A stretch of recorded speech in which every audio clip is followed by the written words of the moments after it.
At a little over $180,000, you'd expect the Tesla Model X 75D to be near perfect. But, as Paul Maric discovers, that's far from the case. Instant throttle response and addictive acceleration. Room for 7 adults across all 3 rows. Falcon Wing doors allow for easy entry and egress. Capable of towing up to 2,250 kilograms, braked. Build quality sub-PAR for an expensive luxury car. Lack of safety features, as tested, for an expensive luxury car. Driving range drops dramatically when highway driving is thrown into the mix. We are big fans of the Tesla Model S. It mixes style with performance and technology to bring a luxury electric car with few compromises. So surely a bigger version of the Model S, catered to families, would be a no-brainer? To make sure, we put the electric Tesla Model X 75D through a week-long test covering a stack of everyday family tasks expected of an SUV. For those of you who don't have your finger on the automotive pulse, Tesla is a company that burst onto the scene seemingly from nowhere, and in only a handful of years has managed to release a sports car, a luxury sedan, a luxury SUV and an entry-level affordable sedan for the masses. The proposition and pitch is that any Tesla is an electric vehicle that doesn't fill you with range anxiety on every drive and isn't compromised in terms of features and technology. I'll be the first to admit, the Model X isn't the prettiest SUV on the market. While it looks okay from front on, the rear view is a little, well, ghastly. Actually, a lot ghastly. I'm not the last word on style, but I'm yet to come across anybody that doesn't own one, or work for the company, who thinks it looks good. It's certainly unapologetically different from the rest of the SUV market. In terms of where the Model X 75D sits in the range, it's right at the very bottom. Pricing kicks off from $138,100, plus luxury car tax and on-road costs, and that gets you the Model X 75D in 5-seat form mated to an all-wheel drive drivetrain that uses 2 electric motors and a 75 kWh battery pack, along with height-adjustable air suspension. That purchase price also gets you 400 kWh of free annual Tesla Supercharger credit. In real terms, that's around 2,200 kilometers of free driving each year. If you elect to pair your home power to solar, that power comes free, or there are some energy plans on the market that cost $1 per day for unlimited electric vehicle charging. If there's one thing that makes the Model X stand out, it's the Falcon Wing doors, which use an array of sensors to vary their opening aperture. They can open in tight spaces, they only need 30 centimeters width between the door and the car, and fully open in larger spaces, plus they look ridiculously cool when your second-row passengers make a rock star exit on the high street. While the starting price may seem reasonable, it doesn't take long to get carried away with options. There are only a few to choose from thankfully, and they're not overly expensive in isolation. $8,300, 6-seat interior. $8,300, 6-seat interior with center console. $4,100, 7-seat interior. $8,300, premium upgrades package. Includes HEPA air filtration system, self-presenting front doors, custom audio system, heated seats for each passenger, heated steering wheel and heated wiper blades and nozzles. $6,900, enhanced autopilot. Includes an increase in the number of cameras, plus extra computing power and additional sensors, plus 360-degree camera, more on this later. $4,100, full self-driving capability, enhanced autopilot option also required. Includes all features of enhanced autopilot, plus an additional 4 cameras and the future ability for full self-driving functionality, also more on this later. $1,100, tow package. Our test car had the 7-seat interior, tow package, premium upgrades package, enhanced autopilot, black leather interior and pearl white paint, totaling $26,000, with an on-road price in Victoria of $188,212. Before we get into how the Model X drives, it's worth briefly noting how significant the enhanced autopilot features are.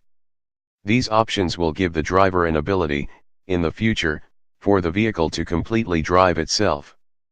The hardware here is activated but will need a software update over the air at some point in the future when legislation allows the vehicle to drive on its own.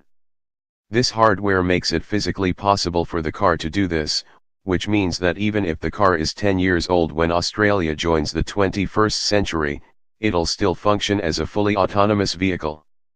That's exciting stuff and nobody else can boast that at the moment. Step inside the cabin, the doors self-present if you've ticked the option box, and it's a simple and clean affair. The leather-clad dashboard sweeps over to a huge 17-inch color touchscreen that is arguably the centerpiece of this interior. The infotainment screen manages everything from satellite navigation through to music streaming and climate controls. It's a very functional screen that doesn't take long to get used to, but it can be a bit tricky to use on the move, requiring quite precise button presses. It's backed by a decent voice recognition system that requires a single press to input a range of audio comments, from calling contacts to entering satellite navigation addresses. Anybody who listens to the Car Advice radio show each Monday night will be horrified to hear that Tesla has removed the AM band from the infotainment system. Thankfully, you'll still be able to listen to the show by using one of the built-in music streaming services. Spotify and TuneIn Radio both allow streaming of audio over GSM. The quality of this streaming has improved immensely over previous versions of Tesla's firmware. In addition to streaming over the internet, users can also stream music over Bluetooth or USB. 2 USB ports for the first row are backed by an additional 2 USB ports in the second row, with all 4 functioning as USB device chargers. One of the best things about the inbuilt Google Maps is the currency of data. Because streets and street data are updated all the time by Google, there's never a need to upgrade map data. It's also extremely accurate when it comes to traffic delays and arrival timing. The screen in front of the driver that displays the speedometer and tachometer can be modified to present a range of information, but the key functions relate to autopilot, which is activated using the cruise control stalk. But here is the problem. While we had the car on loan, all the data collected by Hardware 1 Tesla vehicles is obsolete. Hardware 1 was Tesla's first iteration of cameras and sensors used for autopilot, autonomous emergency braking and radar cruise control. Now that the camera and sensor count has increased, all of that self-learning data is wiped and new data needs to be collected. With other car brands, they test this technology first, implement their learnings and release the vehicle to market. Tesla, instead, uses its customers effectively as test pilots until it has enough data to enable those features.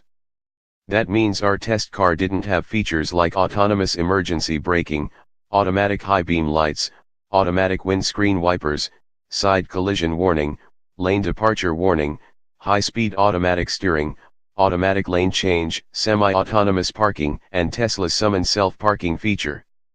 You read that right, this car, with an on-road price tag of over $180,000, doesn't have automatic windscreen wipers. That's technology standard on a $20,000 Mazda 2, even the entry-level $14,990 Mazda 2 has autonomous emergency braking as standard. We don't really care what excuses Tesla has for this technology being non-existent at the moment, it's not good enough. It's not good enough for a $50,000 car, let alone one worth almost $200,000. Even the top specification Model X P100D worth over $300,000 doesn't have this technology. You're kidding, right? Negatives aside, the interior is a really great place to be. There's plenty of leg and headroom in the first row, which is helped by the awesome windscreen that sweeps all the way over the first row passengers' heads, leaving this open and airy feeling. Second row passengers will love how easy it is to climb in and out of the car. Even with the doors in their narrowest setting, it's easy to climb in and out of the second row. If there's enough room for the doors to fully open, you can easily stand in the second row to climb in and out, something you can't do in any other SUV. The second row of seats slides electrically on a single pillar that's surrounded by carpet. It's quite cool to look at and is totally different to any other car in this segment. To test out the Model X's load carrying ability, we put it through a number of tests. First up was loading the car with 7 adults, 2 in the first row, 3 in the second and 2 in the third. Getting in and out of the third row is super easy. One touch of the seat back pushes the second row forward and tilts the seat back to make entry easy. Again, you could easily stand in the second row to climb in and out, making entry and egress easy, even for taller adults. Once nestled in the third row, it was slightly cramped, but there was enough room to sit comfortably with enough airflow to keep third row passengers cool. The standard air suspension made the ride comfortable enough for all 3 rows, even with a few speed humps thrown into the mix. The intelligent suspension varies its height depending on the passenger load to cater for comfort. When you're not carrying passengers in the third row, a single press of the seat back drops the third row into the floor, creating a flat boot cavity that stores 2,495 liters. There's also a storage area at the front that Tesla refers to as the frunk. Tesla only offered the total capacity of the cargo area in 5-seat configuration. Shortly after our loan, Tesla increased the Model X 75D's performance capacity with an over-the-air update.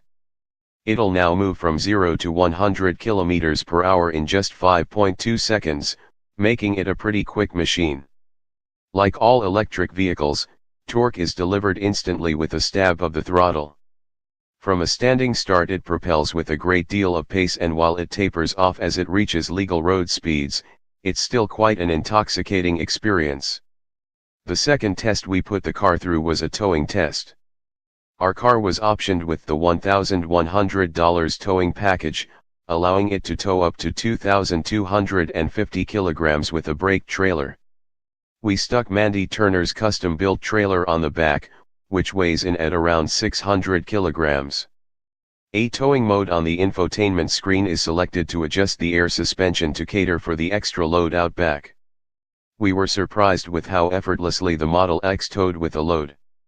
Granted, Mandy's trailer is a lightweight in comparison to the Model X's towing capacity, but it was so effortless, it felt like there wasn't actually a trailer on the back. The only thing we did notice was the amount of chatter through the tow hook. It must be connected to the body through a rigid link without insulation. Every time the trailer hit a bump and the tow ball moved around the coupling, it could be heard through the cabin. After dropping the trailer off, we set the navigation for some country and gravel roads to see how it would cope with the type of driving some Aussie families still do. The air suspension coped well with the rutted country roads we threw at it. It soaked up bumps nicely and erred on the side of sporty as opposed to comfort when the bumps became undulations. Its suspension system needs to cope with a number of factors, the most obvious being the weight. Weighing in at just under 2,500 kilograms, there's a lot going on beneath the skin to cater for a smooth ride, but it does well over a variety of road conditions. The gravel road we chose to test its higher speed ride was rutted and poor quality, which we were certain would upset the car. The ride was excellent, and while we had a few thuds through the cabin, it wasn't dissimilar to the ride we experienced in the Mercedes-Benz E-Class all-terrain, which we drove across the same roads only a week earlier. Despite loose gravel underfoot, sudden throttle inputs were dispatched without a fuss. The traction control does a great job of dealing with sudden torque demands, even on sketchy surfaces. In and around the city, the Model X's light steering makes it easy to park and maneuver, while the rear view camera provides clarity to spot vehicles and pedestrians around the car. Front and rear parking sensors also offer centimeter accuracy for close contact parking. Tesla claims an NEDC range of 417 km for the Model X, which covers a variety of highway and city driving conditions. While we found the range accurate around the city, throw in some highway and country driving and that number disappears fairly quickly. We traveled around 300 kilometers in a day during testing when leaving with full charge, only to find that range well under 100 kilometers when we finished our trip. Granted, that included a lot of highway driving, but I'm certain we wouldn't have been able to travel 417 kilometers with a single charge. So after spending a week with the Tesla Model X 75D, it does a huge amount well, but its positives are outweighed by a long list of negatives. We are absolutely 100% clear on why the car is missing most of the technology it is, but that doesn't excuse it. The same goes for build quality. Tesla isn't a company mature enough at this stage to have the expertise to mass manufacture cars to the same quality levels as some German manufacturers. That type of thing is absolutely not good enough when spending this type of coin. It's not chump change, and buyers should expect more from the company. I also need to be clear on the fact that I'm not a Tesla hater. I personally love what the company is doing, but its misses on detail items like these that will see it being overtaken by mainstream automotive brands. Lift your game, Tesla. You're better than this.